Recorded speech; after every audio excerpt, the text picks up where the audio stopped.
ding dong, a-lang, a-lang, boom, ba-do, ba-do-ba-do-ba-do. Oh, life ain't a ding dong. If I could take you up in boom, boom, boosh, boom, boom, tell me I'm the only one that you know.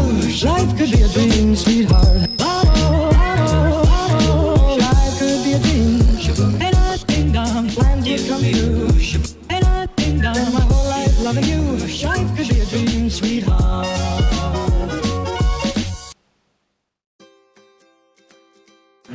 Alors, je vais prendre un exemple de situation qui peut générer de l'inconfort. On appelle ça les situations parasites.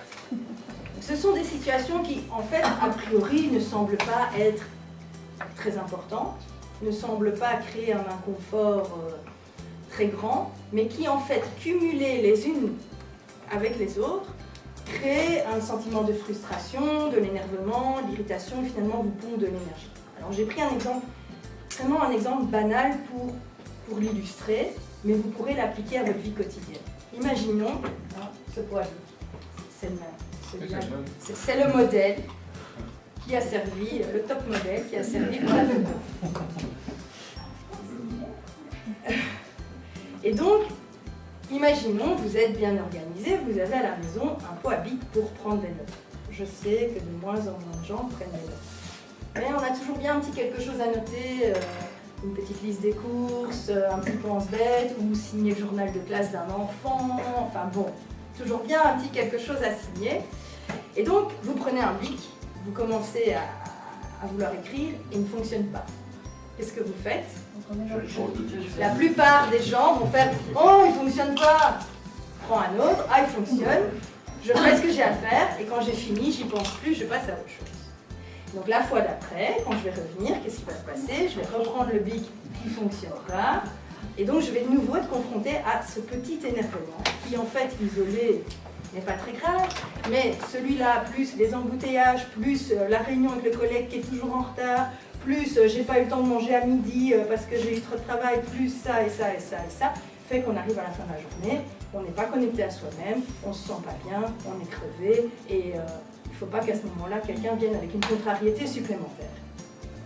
Donc, pour éviter au maximum les situations parasites, c'est-à-dire tout plein de petites situations qui dans la vie quotidienne nous polluent, la première chose c'est en prendre conscience.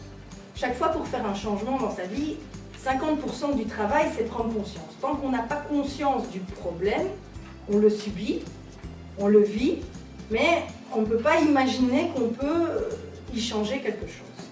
Et donc, dans l'exemple banal du poids bic, ce serait, je fais quoi avec le bic qui ne fonctionne pas? Le jette.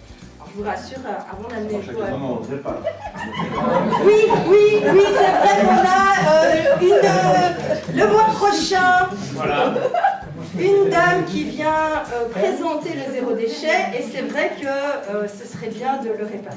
Et je me le suis dit en préparant, je me suis dit, est-ce qu'il y en a qui vont faire la remarque? Oui, c'est un bon exemple, parce que moi je m'énerve au moins 4 fois par semaine parce que je vais dans mon bureau, je veux prendre le bic et où est-ce qu'il est? Ah voilà. Eh bien, aujourd'hui, on va vous trouver des solutions. Pique le bic. Donc, bon, le bic, en tout cas, qui ne fonctionne plus, on ne le remet pas dans le bois à bic. Je ne sais pas comment on fait pas la bic, mais voilà. Il suffit d'acheter des bics qu'on ne jette pas. Oui, c'est vrai. Mais c'est le propos de l'exposé du mois prochain. Donc, moi, je parle des situations parasites, hein, pas du zéro déchet. Et puis, je m'assure que dans mon pot ne se trouve que des bics qui fonctionnent. Et si, imaginons, je fais le tri. Bon, avant d'amener le pot à bic, évidemment, puisque je dis ça, j'étais obligée de faire le tri. Donc, j'ai jeté quelques bics. 3, 4. Mais imaginons qu'après... Ah pourtant je l'ai testé. Je les ai tous testés avant de venir. J'ai fait des trous dans la feuille. Ah ben voilà, j'espère que celui-là ira mieux.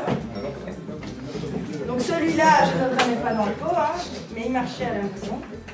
Si au bout d'avoir fait le tri, finalement il m'en reste que 1 ou 2, bah, si je les utilise régulièrement, je vais vite me retrouver à court.